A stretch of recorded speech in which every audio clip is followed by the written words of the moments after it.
Fala galera, tudo beleza? Hoje o nosso papo é sobre as ordens religiosas na Amazônia. Fica com a gente, chama a vinheta!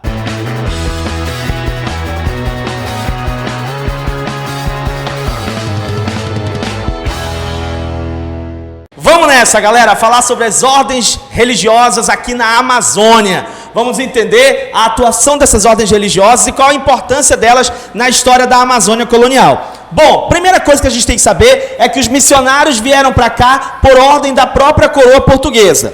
Eles vêm atuando como funcionários da coroa portuguesa, trabalhando na catequização da Amazônia. O que esses missionários vieram fazer aqui? Catequizar os índios. Esse era o objetivo, catequizar os índios. Só que a gente sabe que na prática, esses missionários não ficaram só catequizando. Na prática, esses missionários acabaram também usando a mão de obra do índio, explorando a mão de obra do índio em seu próprio benefício. Né? E aí a gente vai ver que a gente vai ter ordens missionárias que vão prosperar muito. E vai ter uma ordem missionária aqui que vai se destacar, por exemplo, que é a ordem dos jesuítas, que acaba virando um poder paralelo aqui na Amazônia, acaba crescendo, prosperando de uma forma extraordinária através dessa exploração da mão de obra indígena. Né? Então, outra coisa que a gente tem que saber dentro disso, antes de entrar na própria situação das ordens missionárias, é que aqui na Amazônia, quem tem o índio tem tudo, né? O que os colonizadores vieram explorar aqui? Drogas do sertão. E quem é que sabia onde estavam as drogas do sertão? Quem é que sabe como chegar na floresta e acessar as drogas do sertão? O índio. Então quem tem o controle da mão de obra indígena tem tudo. Quem não tem o controle do índio não tem nada. Por isso que a grande briga aqui foi pelo índio. A grande briga aqui era, pode ou não pode escravizar o índio? A igreja dizia que não era para escravizar o índio, né? Que era para escravizar o negro. Mas os colonos leigos diziam, não, a gente precisa escravizar o índio. E ficava aquela briga, né? Escraviza ou não escraviza o índio? Pode ou não pode escravizar o índio? A igreja foi se posicionando contra essa escravização. E aí a gente vai ver vários momentos em que uma hora o controle dos índios está na mão dos colonos leigos, outra hora o controle dos índios está na mão dos missionários. E aí a gente tem momentos em que essas ordens religiosas então vão administrar aldeamentos. E a gente vai ver quais são essas regiões onde as ordens missionárias atuaram aqui na Amazônia, né? Nós temos 4 ordens missionárias que vão se destacar na atuação aqui na Amazônia colonial e que vão desenvolver um projeto de catequização desses índios. Quais são essas 4 ordens missionárias? Essas 4 ordens missionárias são os franciscanos, os carmelitas, os jesuítas e os mercedários. Cada uma delas se destacou, atuou em uma determinada área, ok? Muito bem. Qual foi a atuação dos franciscanos? Os franciscanos passaram pela província de Santo Antônio, chegaram em Belém em 1618, passaram pela província da Piedade, chegaram também em 1693, lá em Belém, passaram pela província da Conceição da Beira em Minho, chegaram em Belém em 1706.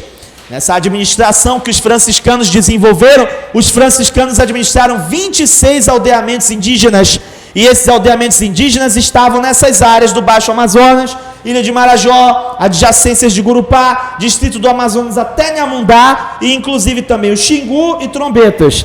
Todas essas regiões tiveram essa presença de missionários franciscanos atuando nesse processo colonizador da Amazônia. Ok? Muito bem, mas certamente a ordem missionária que mais prosperou e que mais ficou poderosa foi a ordem dos jesuítas. Por onde os jesuítas passaram? Os jesuítas passaram em 1607 pela Serra de Ibiapaba, em 1615, em 1622 por São Luís, em 1636, 1643, eles estiveram lá em Belém, atuaram lá em Belém, mas a obra missionária deles, ela se consolidou, ela começou mesmo, linha de frente mesmo, em 1653, com o padre Antônio Vieira. Tá? Quando o padre Antônio Vieira começa esse trabalho missionário efetivamente aqui na Amazônia. E essa obra dos jesuítas vai até 1759. Ela vai ter idas e vindas, né? Idas e vindas, porque tem momentos que os jesuítas são expulsos aqui da Amazônia, mas ela vai se estendendo até 1759, a despeito dessas idas e vindas aí. Muito bem. Por que nós temos essas idas e vindas dessa atuação dos jesuítas aqui na Amazônia? Porque tem 2 momentos, pelo menos, em que eles vão ser expulsos daqui da Amazônia. Em 1661 e em 1684. Por que os jesuítas são expulsos daqui? Porque eles entram em conflito com os colonos. Então nós temos momento, por exemplo, na época da revolta de Beckman, nós temos momento em que eles são expulsos daqui. Nós temos momento também, na época do período pombalino, também nós temos essa questão da expulsão dos jesuítas. Então a gente tem momentos específicos em que os jesuítas acabam sendo expulsos daqui em função desses conflitos. Mas enquanto eles estiveram atuantes, somente no século XVII, quando entrou em cena o regimento das missões, e os missionários aqui passaram a ter o controle da mão de obra indígena, eles administraram 19 aldeamentos indígenas ao longo do rio Amazonas, na margem direita, no Sertão Sul e no trecho que fica do delta do rio até a região do Rio Madeira. Ok? Essas áreas aí são áreas onde nós tínhamos a presença dos jesuítas, a atuação dos jesuítas, a atuação missionária dos jesuítas. Muito bem, mas além dos jesuítas e além dos franciscanos, nós tivemos também aqui na Amazônia a atuação dos carmelitas. Os carmelitas chegaram em Belém em 1617 e eles administraram aldeamentos na região do Rio Solimões, na região do Rio Negro e na região do Rio Branco, ok? Onde nós tivemos a atuação dos carmelitas. E os mercedários? Os mercedários, eles chegaram aqui em Belém na expedição do Pedro Teixeira. Você lembra na aula sobre as primeiras expedições da Amazônia, que nós falamos que houve uma expedição aqui que foi do Pedro Teixeira, que ele saiu de Belém e foi até Quito, e depois ele voltou de Quito para Belém, né? Então esses missionários, esses mercedários aqui, eles chegam em Belém nessa expedição do Pedro Teixeira, que já está no ano de 1639. A expedição do Pedro Teixeira saiu em 1637, nesse percurso de Belém para Quito, mas na volta de Quito para Belém, eles já estão no ano de 1639. E esses missionários vieram lá do Peru nessa expedição de volta, né, do Pedro Teixeira, em 1639. Quais foram os aldeamentos que eles administraram? Eles administraram aldeamentos no delta do Amazonas, alguns trechos do Rio Urubu até o baixo Rio Negro. São os lugares onde nós tivemos a atuação dos mercedários aqui na região amazônica. Bom, como a gente falou, houve um grande conflito aqui pelo índio, todo mundo queria dominar, controlar a mão de obra indígena, e com essas ordens missionárias não foi diferente. Durante o regimento das missões, esses missionários entraram em conflito pelo índio. Esses missionários chegaram a atacar uns aos outros pelo índio, pelo controle da mão de obra indígena. Por quê? Porque na época do regimento das missões, eles fizeram um loteamento da Amazônia. Eles pegaram a Amazônia e eles dividiram entre as ordens missionárias. E a ordem missionária que ficou com as melhores terras foi a ordem dos jesuítas. Os jesuítas ficaram com as áreas que eram as melhores terras. E o que a gente chama de áreas que eram as melhores terras? As áreas onde havia maior concentração de índios. As áreas onde tinha maior concentração de índios, elas ficaram com os jesuítas.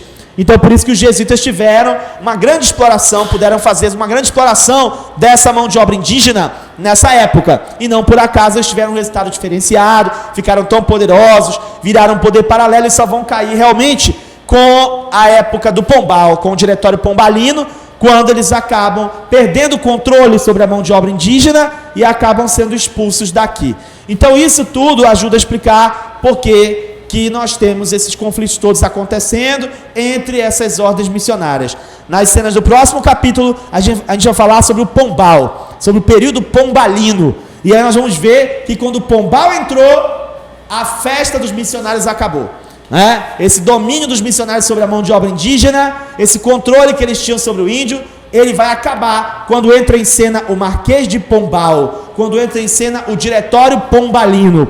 Por isso, nós vamos verificar as características do Diretório Pombalino e vamos conhecer o projeto do Marquês de Pombal. Até a próxima, tchau! Quer saber mais sobre esse assunto? Então vem para o nosso site www.historiainloco.com.br. Aqui no nosso site você vai encontrar a continuação dessa aula e mais uma lista de exercícios para você treinar. Se você é concurseiro, vai fazer algum concurso aqui para a região norte e precisa estudar a história da Amazônia, ou você é vestibulando também aqui do PSC, do CIS, dos vestibulares seriados aqui da região norte, então não perde tempo, vem para cá para o nosso site. Tem módulo de História da Amazônia para vestibulandos e História da Amazônia para concurseiros. Tô te esperando, www.historiainloco.com.br, o site que trabalha para fazer você gabaritar história. Até a próxima, tchau!